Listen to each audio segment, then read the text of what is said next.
ቆዳችንን ለመንከባከብና ቆንጆ ለማድረግ ያን ያህል ብዙ ወጪ ሳናወጣ በቀላሉ መንከባከብ እንችላለን። እኔ በፊቴም ሆነ በገላይ ላይ ሻቂ መቀባትን ከጀመርኩኝ በኋላ በጣም አስደሳች የሆነ ለውጥን አይቼበታለሁኝ።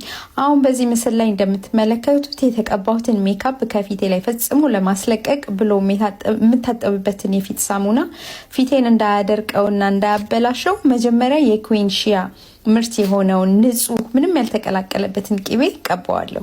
ሜካፑ በፍጥነት ፊቴ ላይ ሲቀልጥ ታዩታላችሁ። ደብል ክሌንዝ ካደረኩኝ በኋላ ሮዝ ዋተር ፊቴ ላይ አድርግና ከዛ በኋላ ደግሞ ሃይለኖሪክ አሲድ ሲረም ቀባዋለሁኝ። ከዛ እንደ ሞይስቸራይዘር እንግዲህ የምጠቀመው ይሄንኑ የሺያ ቅቤ ነው እና ሜካፕ ሪሙቭ ለማድረግ ለማስለቀቅ የምጠቀመው ይሄንን ሺያ በተር ነው። እንደገና ደግሞ ሞይስቸራይዘር ማድረግ የምቀባው ይሄንኑ ነውና ብዙ ነገር ማለት ብዙ ኪሳችንን እየጎዳን ውድ የሆኑ ነገሮችን ሳንገዛ እንደዚህ ማሳመር እንችላለን። ተባረኩልኝ፣ ወዳችኋለሁ። ባይ